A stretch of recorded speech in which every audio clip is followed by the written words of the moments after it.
in the wrong direction. This highly unpopular law asserts federal control over health care benefits financing, establishes a complex one-size-fits-all health system, and centralizes America's health care decisions in Washington. Besides that, Ralph, what else is wrong with it? Welcome, Ralph.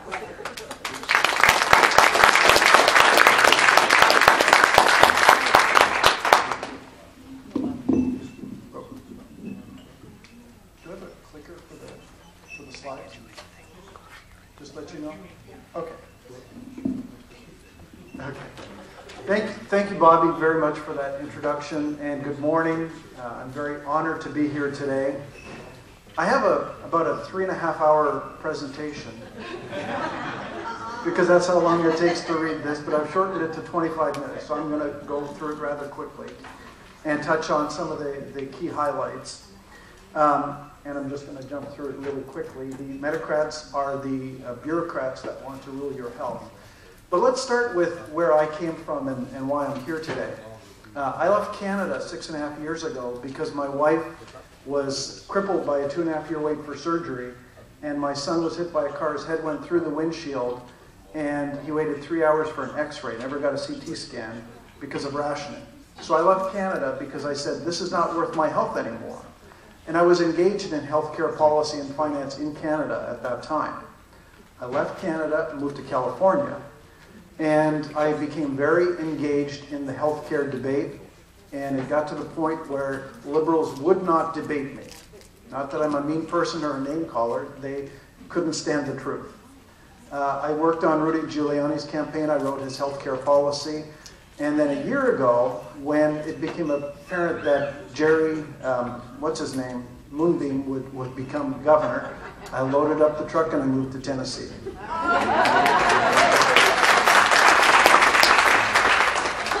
What's at stake here is our most fundamental property rights, the rights to our own body, to control our own health. And the key word is control, and we'll touch on that in a minute.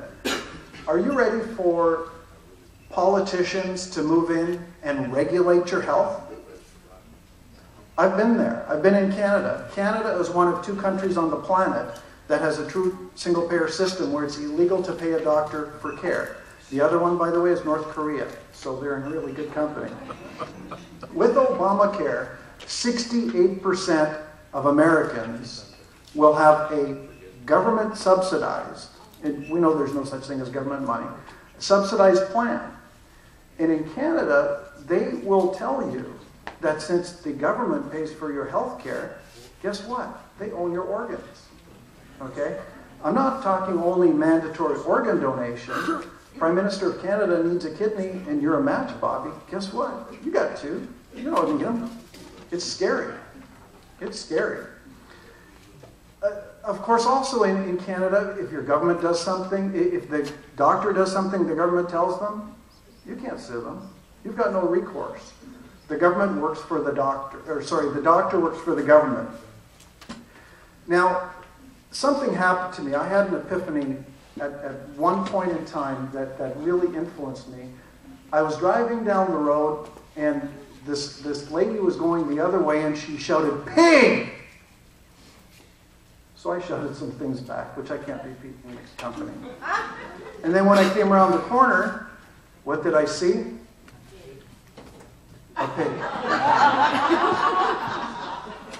She was warning me, not insulting me. Okay? So we have to watch for the signals, and we have to employ something that the liberals don't want us to employ, and that's critical thinking. Let me tell you where it all started. Captain John Smith. How many people know the story about Captain John Smith? Captain John Smith was the first governor of Virginia, one of the first colonies. And after the starving winter of 1609, he came here in, I think it was 1606. After the starving winter of 1609, of the 500 settlers that came to this new land, only 60 survived. Only 60 out of 500. And it was because the aristocrats refused to work because they felt entitled by their power not to work, to have everybody else work for them. So Captain John Smith made an edict. He who does not work shall not eat. He who does not work shall not eat. And that was really the birth of the American way. And for many, many, many years, decades, even centuries, we lived by that. He who does not work shall not eat. Now, I spoke about aristocrats that didn't want to work. So what's this crat all about? Now, I studied Latin for 7 years in high school, and I looked in my Latin-English dictionary. Crat comes from the Latin kratia, which means to rule, and the Greek kratos for strength. So I made up a new word called MediCrats, okay, which are the healthcare bean counters that want to control your health. Okay, and it's very important, it's a very important word to remember, the MediCrats. And of course, the Medi part is short for medical. So MediCrats.com has the full definition. If you look at the other words, autocrat, aristocrat, bureaucrat, and democrat, is it any surprise that they want to rule your health? Let's go through a really brief history here. In 1798 is the first point. The Disabled Seaman Act was passed by Congress, where every ship owner engaged in international trade had to pay 20 cents per seaman per month, so that when the seamen were injured, they were taken care of. Now, the liberals will tell you that is proof that Obamacare is constitutional because they were doing it in 1798. Not true. We were a new country, and international trade was critical if we were to grow. So we had to protect the instruments of that international trade.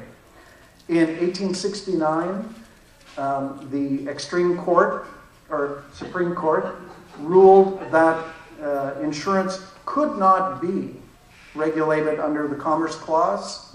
In 1919, a magazine called The Insurance Monitor said that loss of health is undefinable. Therefore, we can't make a product called health insurance because it's subject to too much fraud.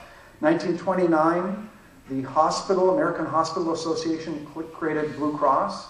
1939, the doctors got together and started Blue Shield. Now, this is an important one, 1944. What happened is the Supreme Court reversed their prior decision and said insurance can be regulated under the Commerce Clause.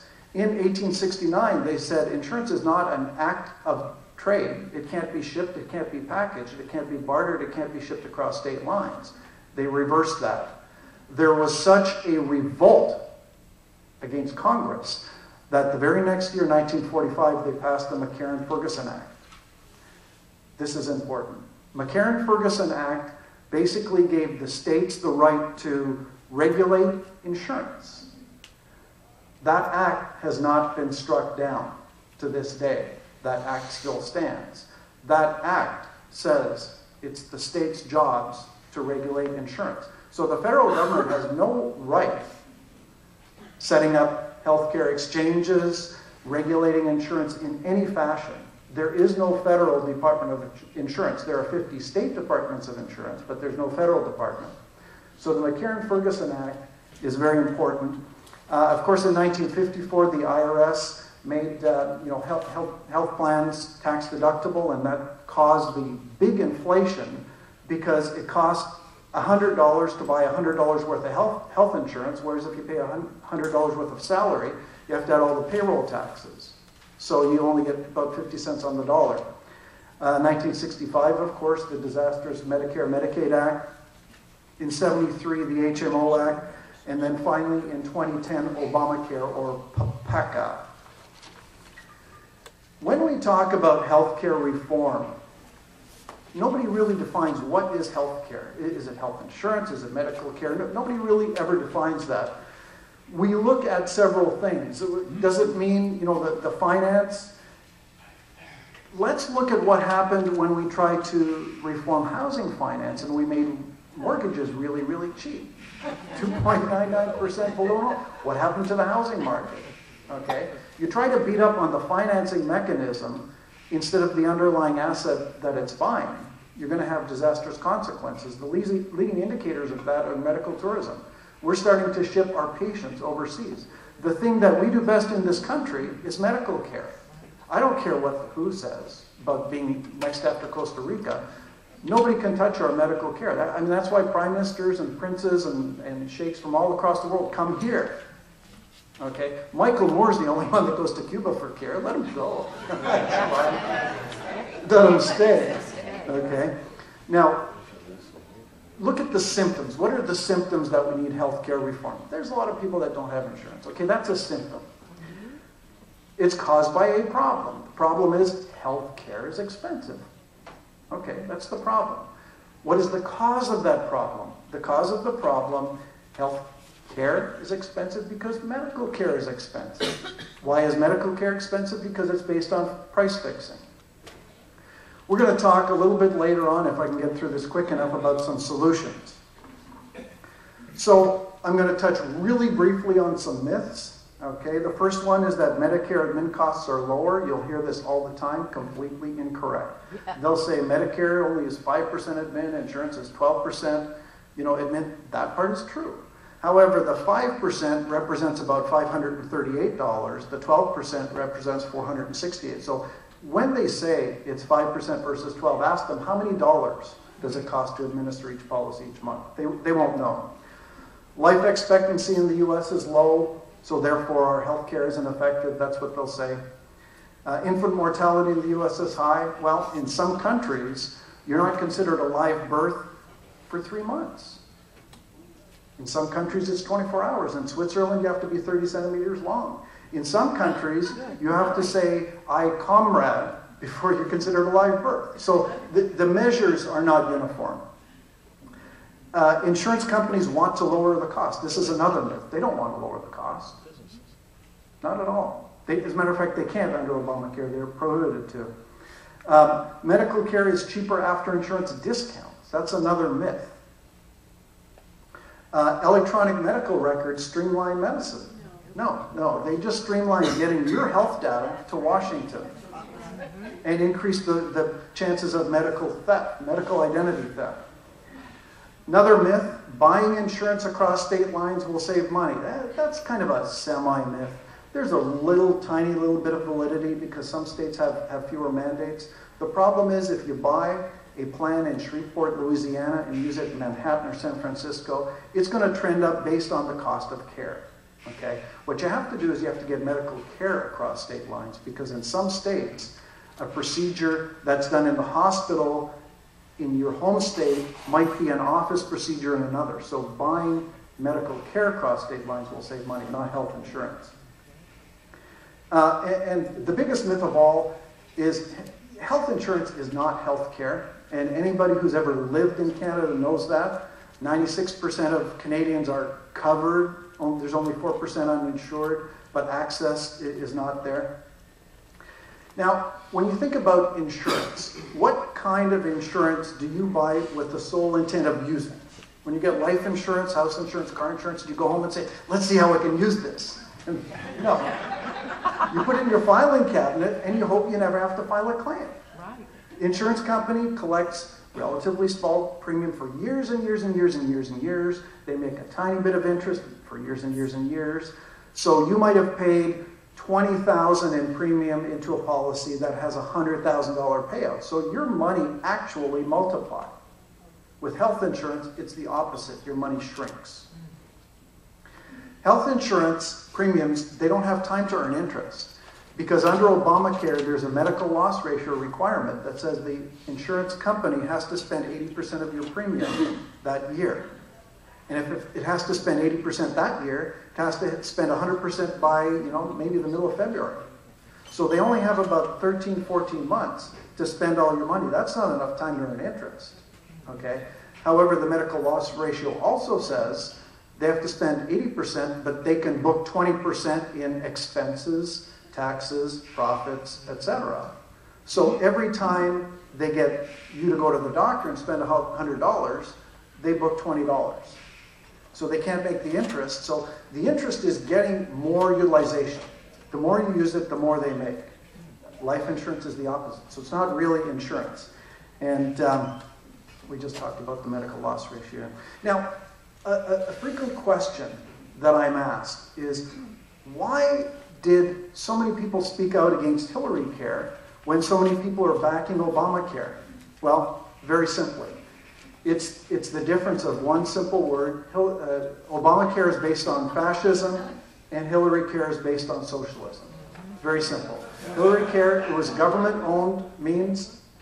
Okay, Obamacare, it's fascism because he controls the private companies that control it.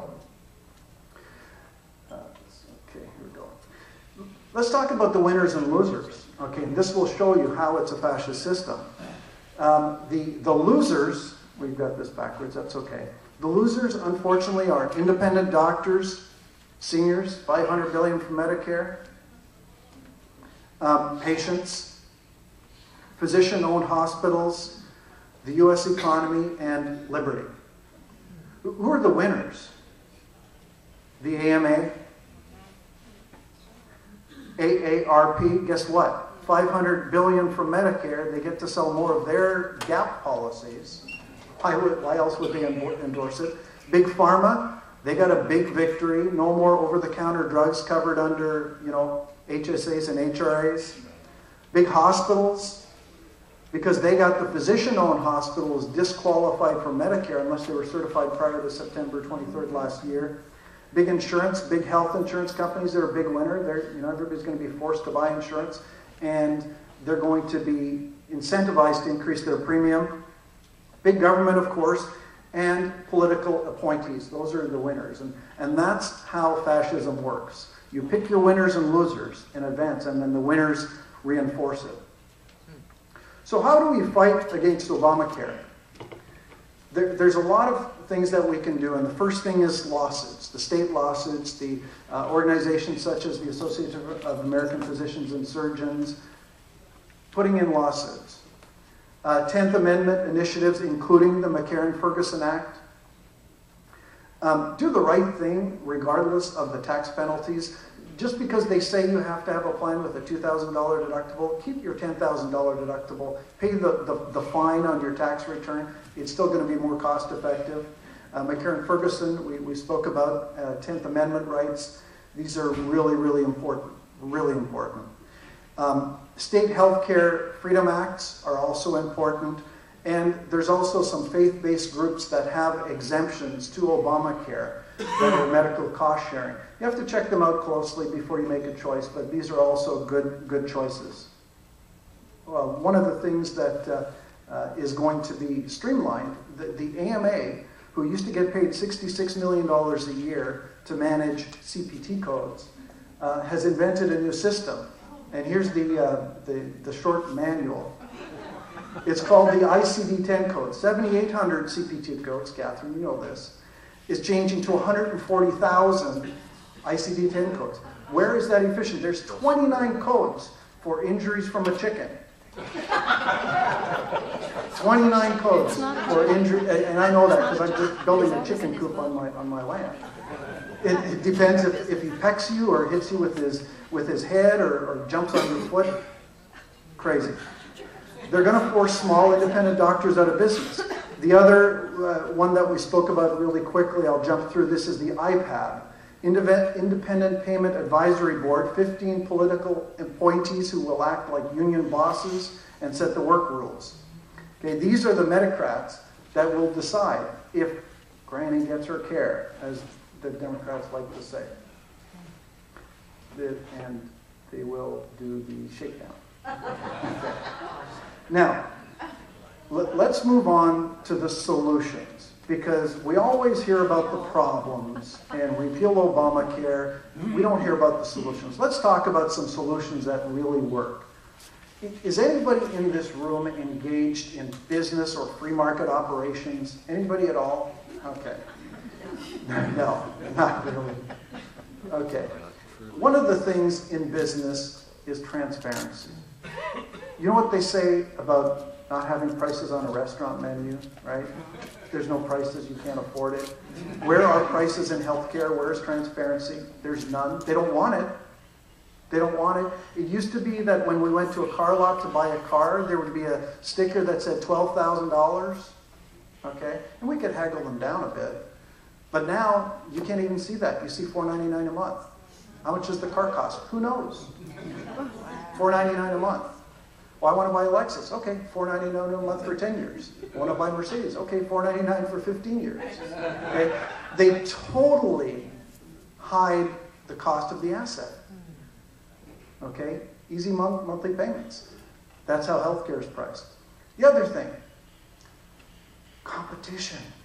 Competition. Do you think that works? Sure it does. Look at LASIK surgery. It works in medicine. Okay? Competition works. Competition works. As I said earlier, buying insurance across state lines, well, it has a little bit of validity. Getting medical care across state lines, okay? Maybe you can get it done in a doctor's office instead of going to a hospital. That's going to save a lot of money, okay? Access. We have to have access. And that's one of the things, as I said earlier, is sadly lacking in Canada. 96% of Canadians are covered, okay? The 4% that aren't, they have zero access. But even many of the insured Canadians, they don't have access to a family doctor. 17% of Canadians don't have a family doctor. And if you talk to your family doctor and you don't like what he says, or your specialist, you can't get a second opinion. And if you even hint, if you even say, well, is this the only treatment available? They can blacklist you, blackball you, so that you can't get another doctor. If your doctor fires you, that's it. You won't get another. Where my mother lives in British Columbia, she still lives in Canada, people see veterinarians, seniors see veterinarians, okay? Because there's one dermatologist serving a population of over 150,000, and when she went on one-year maternity leave, because that's how much you get in Canada, 1 year, for both spouses, husband and wife, she went on a year maternity leave, there was no dermatologist. People went to see vets, okay? The other thing, of course, is choice. We need to have choice in quality, choice in geography. We need choice. And we need to restore the principles of insurance, okay? Like I said earlier, insurance should be something you buy and you hope you never have to use. One of the things that I did, along with a group of 27 other investors, is we built Medibid.com. Very simple concept. It allows you to make a medical request for care, whether it's a hip replacement, teeth cleaning, whatever, any kind of medical care. You make your request online. Doctors from across the state and across state lines, and guess what? Even across international borders will bid on providing that care. You've got competition, you've got transparency. It's all there. Okay? The government will never create these solutions. Government they can't solve anything. They create problems, not solutions. This is what we have to do in private business. Now, compromise. Compromise. Maybe we can find some middle ground. Okay. In any compromise between food and poison, it's only death that can win. In any compromise between good and evil, it is only evil that can profit. There is no middle ground. Just maybe, let's put a couple of drops of socialism into this capitalist system. Maybe that'll appease everybody. Wrong. No. At our little table out there, where Sue and I will be, we have a 10-10-10 plan. We're one better than 10. Okay? And no, it's not for pizza either. Okay? APS, the Association of American Physicians and Surgeons, who co-hosted the Doctors' Town Hall in August, is on the leading edge. They've got a lawsuit against they had one against Hillary Care. They defeated Hillary Care and Obamacare. They need numbers. They need numbers. Numbers of people. They want patients as members. Second part is Medibid, I told you about really quickly. This will give you 6 free medical requests on the 10-10-10 plan. and you get a copy of MediCrats, the book, in that as well. And that's all for just $30 today. 1-year membership in apps as a patient freedom fighter member. 1-year membership in MediBid with 6 free medical requests. And this book that will allow my 25-minute presentation to be a 3.5-hour easy read. All right. Thank you, Barbara.